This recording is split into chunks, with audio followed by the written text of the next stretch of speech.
Có một điều khá thú vị khi nhìn vào đội tuyển Argentina và lịch sử bóng đá Argentina, danh bạ điện thoại tại Buenos Aires hoặc tên của những nhân vật nổi tiếng bậc nhất nước này. Messi, Scaloni, Di Maria, Dybala, Zanetti, Mascherano, Batistuta, Maradona. Rất nhiều cái tên nghe chẳng khác gì những người vừa bước ra từ một nơi nào đó tại miền Bắc hoặc miền Nam nước Ý.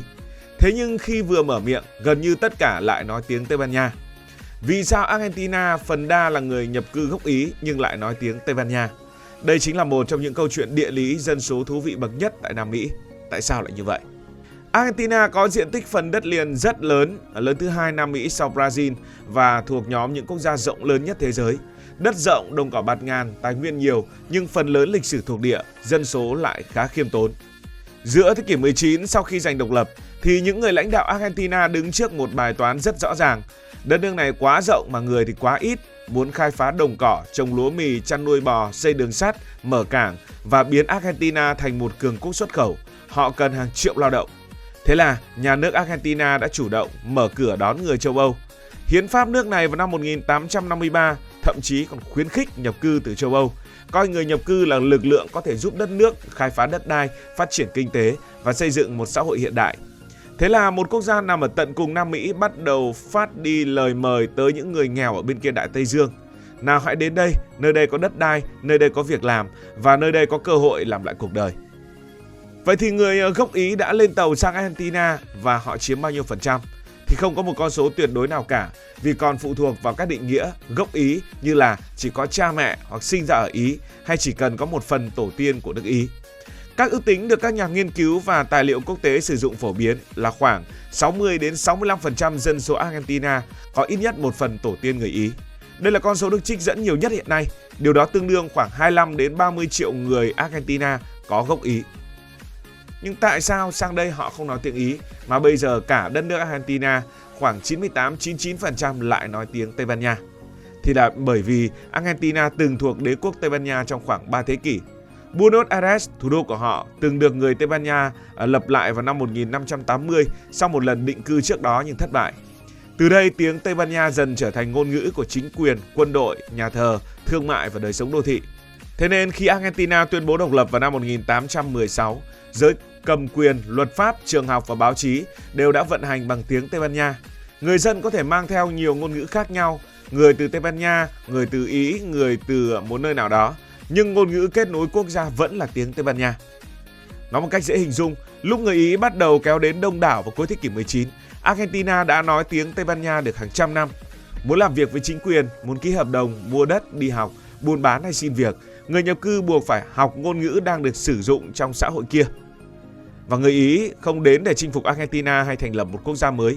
Họ đến với tư cách những người nhập cư, tức là bước vào đây ban đầu với tư cách của những vị khách, bước vào một đất nước đã có biên giới, nhà nước, luật pháp, quân đội và ngôn ngữ chung. Thế nên họ buộc phải học tiếng Tây Ban Nha. Vậy tại sao người Ý lại đổ đến Argentina đông đến như vậy? Không chỉ vì lý do Argentina đưa ra những lời mời. Cuối thế kỷ 19, Ý vừa thống nhất nhưng chưa phải đất nước giàu có, hào nhoáng như nhiều người hình dung ngày nay. Ở nhiều vùng nông thôn, đặc biệt tại miền Nam, người dân sống trong nghèo đói, thiếu đất đai canh tác, thất nghiệp và thường xuyên đối mặt với mất mùa.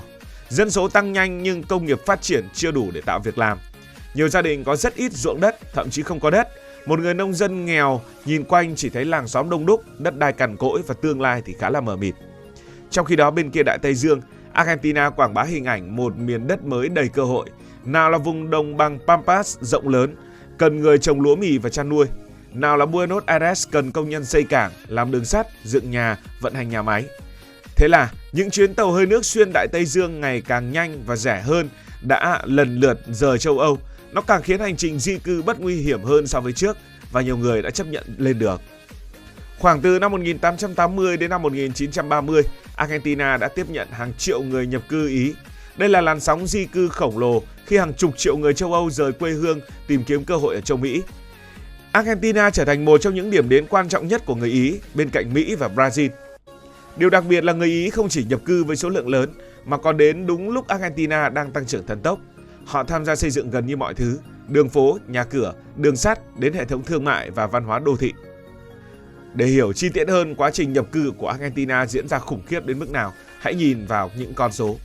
Năm 1869, cuộc điều tra dân số đầu tiên của Argentina ghi nhận đất nước này chỉ có 1,8 triệu người. Đến năm 1914, dân số đã tăng lên gần 8 triệu. Nghĩa là trong chưa đầy nửa thế kỷ, dân số đã tăng hơn 4 lần, một phần lớn nhờ làn sóng nhập cư châu Âu. Tại thời điểm điều tra năm 1914, người nước ngoài chiếm đến 30% dân số Argentina, tương đương khoảng 2,4 triệu người. Đây là một tỷ lệ cực kỳ cao đối với một quốc gia rộng lớn. Riêng tại thành phố Buenos Aires, một nửa dân cư khi ấy là người sinh ra tại nước ngoài. Hãy tưởng tượng đi khắp đất nước Argentina lúc bấy giờ, cứ 3 người bạn gặp trên đường thì gần một người từ nước khác chuyển đến. Còn ở Buenos Aires, cứ 2 người thì có một người là người nước ngoài. Argentina khi đó giống như một công trường xây dựng quốc gia khổng lồ. Người ta vừa xây nhà, vừa mở đường, vừa học cách sống chung với nhau. Cả đất nước không chỉ tăng dân số mà gần như đang tái tạo lại thành phần dân cư.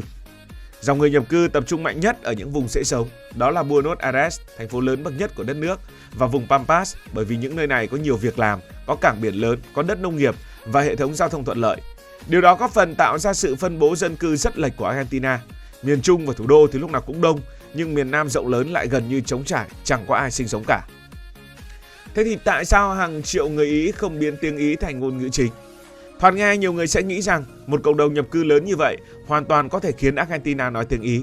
Nhưng thực tế số lượng đông chưa chắc quyết định được ngôn ngữ của một quốc gia. Như đã nói, người Ý không đến cùng một thời điểm. Họ đến rải rác trong nhiều năm. Mỗi năm có hàng chục nghìn hoặc hàng trăm nghìn người. Khi đặt chân đến Argentina, họ lập tức được hòa vào một xã hội đã nói tiếng Tây Ban Nha. Chứ không phải một lúc mà mấy triệu người Ý đến và tạo thành một nhóm nói tiếng Ý rộng lớn rồi là lấn át tiếng Tây Ban Nha.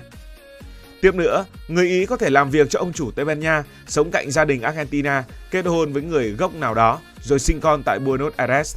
Trong môi trường ấy, họ vẫn cần một ngôn ngữ để kết nối và tiếng Tây Ban Nha trở thành một lựa chọn tự nhiên nhất. Giống như bây giờ một người Trung Quốc và một người Việt Nam rồi sang bên Mỹ để kết hôn thì tất nhiên họ phải nói tiếng Anh chứ không phải là tiếng Trung Quốc hoặc tiếng Việt Nam. Trường hợp này có nhưng mà hiếm. Quan trọng hơn, bản thân những người được gọi chung là người Ý cũng không hẳn nói cùng một thứ tiếng. Nước Ý chỉ thống nhất vào năm 1861, trước đó bán đảo Ý bị chia thành nhiều vương quốc, công quốc và lãnh thổ khác nhau. Người dân ở từng vùng sử dụng những phương ngữ hoặc ngôn ngữ địa phương rất riêng. Trong các khu lao động hình thành một thứ tiếng pha trộn giữa Tây Ban Nha và các phương ngữ Ý, thường được gọi là Cocoliche. Nhưng nó không phát triển thành ngôn ngữ chính thức, nó chủ yếu tồn tại trong thế hệ nhập cư đầu tiên. Rồi khi con cái họ lớn lên, học trường tại Argentina và giao tiếp với xã hội bằng tiếng Tây Ban Nha, thứ tiếng pha trộn ấy đã dần suy giảm. Cũng phải nói rằng, dù tiếng Ý không trở thành ngôn ngữ chính, ảnh hưởng của người Ý đối với cách nói tiếng Tây Ban Nha tại Argentina cực kỳ sâu sắc. Tiếng Tây Ban Nha tại Argentina pha một chút tiếng Ý, pha một chút giọng điệu của tiếng Ý. Ảnh hưởng của Ý không chỉ nằm trong lời nói, họ còn có mặt ở trên bàn ăn, gia đình, đường phố, thậm chí trong cách người Argentina tranh luận. Người Argentina thường ăn tối muộn, coi trọng bữa cơm gia đình và nói chuyện rất sôi nổi, y hệt những người Ý. Họ có thể vừa kể chuyện vừa sử dụng tay để minh họa, một nét thường được liên hệ với văn hóa Ý. Đó không còn là văn hóa Ý nguyên bản mà là văn hóa Argentina, mang màu sắc nước Ý rất sôi động. Lionel Messi là một ví dụ để chúng ta dễ hình dung. Messi có nguồn gốc Ý, một phần tổ tiên gia đình anh đến từ miền Trung Ý. Nhưng Messi sinh ra tại Rosario, lớn lên trong gia đình Argentina và nói tiếng Tây Ban Nha Argentina như mẹ đẻ. Về sau, Messi chuyển đến Barcelona từ nhỏ và sống ở Tây Ban Nha trong nhiều năm. Giọng nói của Messi vẫn mang đặc trưng Rosario và Argentina khá rõ. Đó là vì ngôn ngữ không chỉ phụ thuộc vào dòng máu, mà phụ thuộc vào nơi con người sinh ra, lớn lên, đi học và giao tiếp. Scaloni, Di Maria, Zanetti, Mascherano, Batistuta cũng vậy. Họ có thể mang họ Italia, mang họ Ý, nhưng danh tính quốc gia và ngôn ngữ của họ vẫn là Argentina. Điều đó cho thấy nguồn gốc tổ tiên và ngôn ngữ không nhất thiết phải đi cùng nhau. Một người có thể mang 50%, 70% hoặc phần lớn tổ tiên Italia nhưng vẫn nói tiếng Tây Ban Nha bởi gia đình họ đã sống trong môi trường Argentina suốt nhiều thế hệ. Lấy ví dụ đơn giản, một đứa trẻ Việt Nam sinh ra ở nước ngoài rất có thể nó sẽ nói ngôn ngữ bản địa chứ không nói được tiếng Việt thật sự sõi. Nhưng đừng vì thế mà hiểu lầm rằng ở Argentina chỉ có người Ý hoặc người Tây Ban Nha. Argentina có một câu nói rất nổi tiếng. Người Mexico có nguồn gốc từ người Aztec, người Peru từ Inca, còn người Argentina đi xuống từ những con tàu. Câu nói này phản ánh vai trò khổng lồ của làn sóng nhập cư châu Âu trong việc hình thành dân số Argentina hiện đại. Tuy nhiên nó cũng bị phê phán vì dễ làm người ta quên mất sự tồn tại của dân tộc bản địa và cộng đồng ngoại lai. Argentina không phải vùng đất trống trước khi người châu Âu đến. Những dân tộc bản địa ví dụ như là người Mapuche, người Guarani, người Com, người Wichi, người Diaguita và nhiều dân tộc khác đã sinh sống tại đây từ rất lâu. Chỉ có điều trong quá trình người châu Âu đến thì những cộng đồng bản địa này đã bị đẩy lùi ra khỏi những khu vực mà chúng ta biết đến ngày nay. Họ bị đẩy khỏi đất đai, đồng hóa hoặc chịu tổn thất nặng nề. Dân số Argentina vì thế ngày nay không chỉ có hai nguồn gốc Tây Ban Nha hoặc Ý, đó còn là sự pha trộn của người bản địa, người Pháp, người Đức, người Đông Âu, người Do Thái, người Ả Rập và những cộng đồng nhập cư từ các nước Nam Mỹ lân cận. Vì thế, để trả lời tường tận cho câu hỏi vì sao Argentina chủ yếu là người gốc Ý nhưng lại nói tiếng Tây Ban Nha, thực ra có 3 lý do và nguyên nhân chính. Đầu tiên là lý do lịch sử. Tây Ban Nha đã đến trước, cai trị trong nhiều thế kỷ và đặt nền móng cho nhà nước, luật pháp, tôn giáo và ngôn ngữ. Thứ hai, người Ý đến sau với số lượng khổng lồ đúng vào giai đoạn Argentina mở rộng kinh tế và dân số. Họ giúp xây dựng đất nước nhưng phải hòa nhập vào một hệ thống đã vận hành bằng tiếng Tây Ban Nha. Và thứ ba, con cháu người Ý sinh ra tại Argentina đi học bằng tiếng Tây Ban Nha và kết hôn với những cộng đồng khác. Chỉ sau vài thế hệ, tiếng Ý suy yếu, nhưng văn hóa Ý vẫn được giữ lại qua họ tên, món ăn, cử chỉ, giọng điệu và đời sống gia đình. Đó chính là kết quả của địa lý, dân số và lịch sử nhập cư đan vào nhau. Tây Ban Nha cho Argentina ngôn ngữ, còn Ý góp phần tạo nên giọng nói và linh hồn của quốc gia này. Cảm ơn vì đã quan tâm theo dõi câu chuyện. Nếu thấy thú vị, hãy nhấn nút đăng ký kênh để không bỏ lỡ những video mới nhất. Xin được nói lời chào tạm biệt. Cảm ơn các bạn đã dành sự đồng hành cùng Hải Thanh Story đi qua những vùng đất, khám phá những điều mới.